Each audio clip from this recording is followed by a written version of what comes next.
badhaadhinni magaalotatti sirna dijitaalaa diriirsuun magaalota smart city taasisuuf cichee hojjechaa jira. Paartiin badhaadhinaa magaalotatti wabii nyaataa mirkaneessuu, ogummaa dagaagsuun, daweessummaa jabeessuu fi e-governance galmoota misooma magaalaa taasifatee waggoottan darban hojii hojjechaa ture. Magaalotni keenya bakka jireenyaa qofa osoo hin taane bakka oomishaa fi oomishtummaa akkasumas madda tuurizimii ta'uun utubaa dinagdee biyyaa akka ta'an hojii qabatamaan agarsiiseera. Kanaanis bu'aa olaanaan argameera. Kanaaf ammoo hojiileen misooma kooriidarii waggoottan darban keessa hojjetamaa turaniif ammas hojjetamaa jiran ragaadha. Hojiileen misooma kooriidarii hojjetaman kunis qulqullina magaalota naannoo biyya keenyaa eegamuun hawwattummaa magaalotaa dabaluu bira darbee carraan hojii bal'aan akka uumamuu fi aadaan hojii lammiilee akka jijjiiramu akkasumas alseerummaa fi balaan tiraafikaa akka xiqqaatu taasiseera. Paartiin badhaadhinaa muuxannoo fi milkaa'inoota baroota darban gama kanaan irratti galtee godhachuun waggoottan shanan dhufanitti magaalonni potenshaala qaban adda baasuun misoomsuun jireenya lammiilee jijjiiruuf kutannoon ni hojjetama.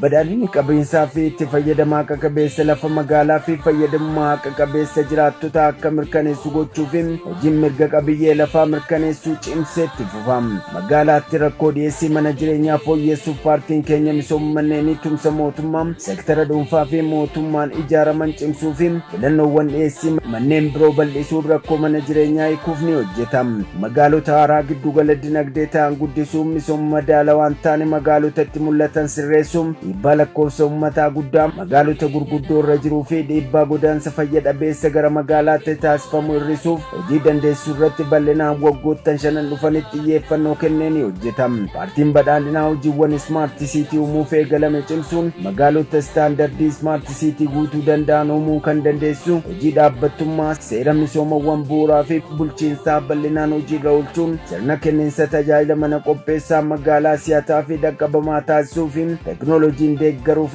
adeemsa jijjiirraa odeeffannoo gara dijiitaalaatti guddisan cimsuun rakkoo bulchiinsa gaarii kun itti quufinsa maamiltootaa sadarkaa olaanaatti guddisuuf paartiin badhaadhinaa kutannoon ni hojjetama. Magaalota ammayyaanii fi guddinni dinagdee keessatti mirkanaa'ee arguudhaaf badhaadhina filadha.